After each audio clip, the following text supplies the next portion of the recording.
Well, speaking of the sort of messaging that we're getting from the White House, from the Pentagon on this, the New York Times has been reporting that the Pentagon failed to disclose dozens of injuries sustained by service members throughout the course of this war. And Central Command is not required to release information, but you know, the American public has been angry about this war. People want transparency. They, of course, want it to come to an end.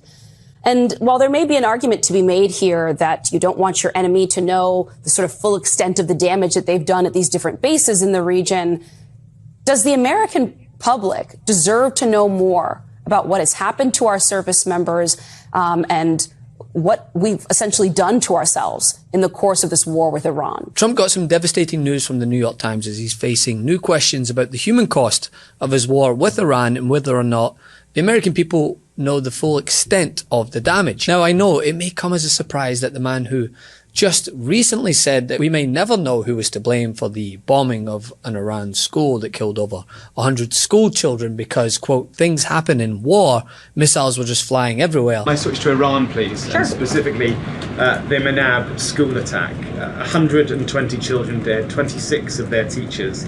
A Sky News investigation released today points to all this being a tragic mistake by America, by the US military. So could you explain, please, why the president is repeatedly saying it wasn't America when he hasn't actually, he says also that he hasn't even seen the report? I can't speak to the Sky News investigation respectfully because I have not read it. All I can speak to is what the president has said as I speak on his behalf, and the investigation continues and we would defer you. Will you commit to releasing the findings of this investigation? I don't think anybody's going to ever be able to say what happened there because if they don't know by now, and as of a couple of weeks ago they didn't know, and while things like that happen in war, there are missiles flying all over the place, and I don't know how anybody could say that we shot it. May not be telling the full truth regarding the consequences of said war. According to reporting from the New York Times, there's more to these attacks than the US are letting on. They described how Iran carried out 3 strikes against American forces in Jordan during the week before Friday's deadly attack. Earlier strikes reportedly injured dozens of American service members and damaged several military helicopters. Around 20 troops were reportedly hurt while rushing to bunkers during the attack, but those injuries were not publicly announced at the time, and this comes as 2 American soldiers were killed at the same base in Jordan. Despite this war being sold to the American people as limited in scope, I support what's needed to ensure that the American people remain safe. So we'll see what that number is. I haven't seen the details. We just heard the number this morning. If there are ground troops, should they come to Congress first if there are ground troops? Again, all the details matter. If we're completing the mission and it's a limited scope, then that's not a declaration of war. Cameras down. And while countless Republicans claimed to oppose, quote, boots on the ground, here we are with more soldiers killed and little to no update on how long this war will continue or even what the purpose of it is anymore. The investment will come, what does it add to the 17 trillion that he says that we've already gotten, or whatever number he comes up with? I think we're at 19 trillion now. 19 trillion. 21 left. It's hard to keep up with. Yes, it's going all too fast, and it's all too farcical for my simple liberal mind. I cannot believe that you guys are still pretending like this is going okay. Yep. Bombs and missiles didn't work. Diplomacy definitely didn't work. That MOU, which everybody in their right mind, so not you, Jesse, said, you know, this doesn't seem like a good idea. We're giving them a lot. Within, a few days, we had to yank back the waivers for the oil. The American military death toll in the conflict has now reached 17 with more than 400 service members wounded. But according to the New York Times, those numbers may not fully capture what American troops have endured. And the thing is, the Pentagon is not required to publicly disclose every injury, particularly when troops quickly return to duty. And it has stopped regularly updating its overall injury count, which, as you can imagine, creates an obvious transparency problem, especially when you consider earlier efforts in this war to minimize the damage inflicted on American forces. Shrapnel all over, so folks are bleeding from their abdomen, bleeding from their arms, bleeding from their legs. This was a direct hit. Yeah, 100%. The day after the attack, Defense Secretary Pete Hegseth called the Iranian drone a squirter that got through the Army's air defenses. It happened to hit a tactical operations center that was fortified, but these are powerful weapons.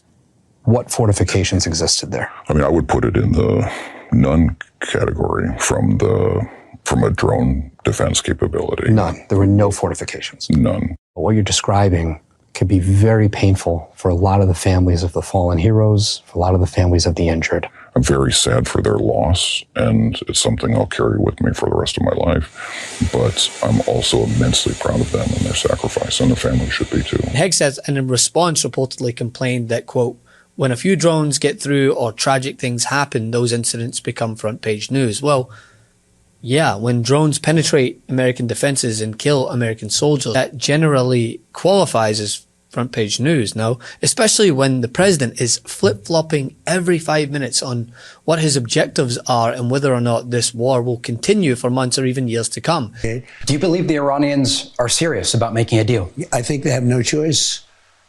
Why haven't they yet? I think if I didn't do the way I'm doing, they would never make a deal. They would have never made a deal with Obama. That deal was the worst deal. What they did sign was a worthless piece of paper. What they signed with Obama was a worthless piece of paper that was a road to a nuclear weapon. And what I have is a wall. There will be no nuclear weapon.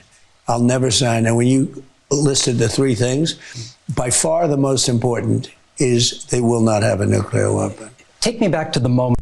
They want to make a deal. Well, they want to make a deal so badly. They want to make a deal so badly. I do see a deal in Iran. It's looking very good that we're going to make a deal. This process should go very quickly. We're going to end that war very quickly. We're in the final throes of what will be a very, very good deal. And they want to make the deal a lot more than I do. We have our deal done with Iran, and it should be successful. We're making an amazing deal with Iran. They want to make a deal with us very badly. They're dying to make a deal. They're giving us a lot. They want to make a deal so badly. And the thing is, it's taking its toll on his approval rating. While Trump and Hegseth want Americans to picture nothing but victory and hurrahs, it's clear that the status on the ground is far from that. President Trump remains at or near record lows when we look at two polls that have come out over the past few days, both the Washington Post poll and the CNBC poll. What are we talking about here? Well, why don't we just take a look really simply at this? Okay, Trump's net approval rating. In April, according to Washington Post, he was 25 points underwater. That is approval minus disapproval. Now, basically the exact same spot. He's 24 points underwater, according to the Washington Post. That's his second worst net approval rating all time in any Washington Post poll.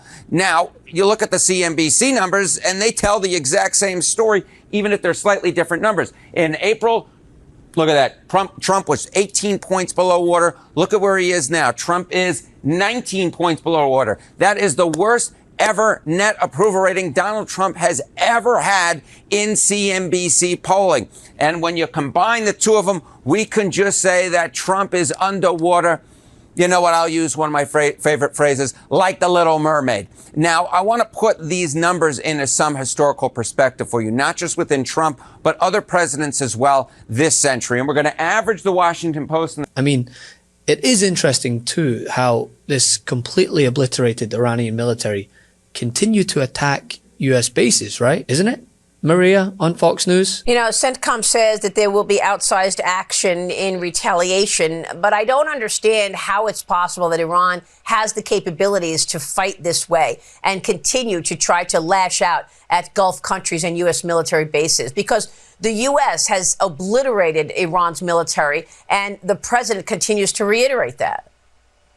Yes, and if you look at the numbers of missiles that they've been able to fire off from the beginning of this war, late February, early March, and what they're able to do now, it is very seriously degraded. They've gone from over 100.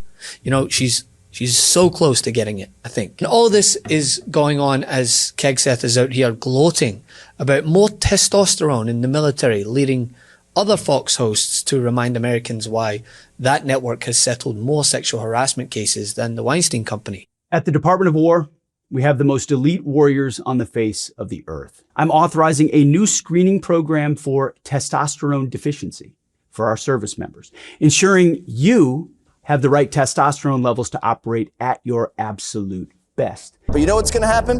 The guys that don't need it are going to take it. to triple boost. Right. And then they're going to get out there, and women on base, you guys better be careful.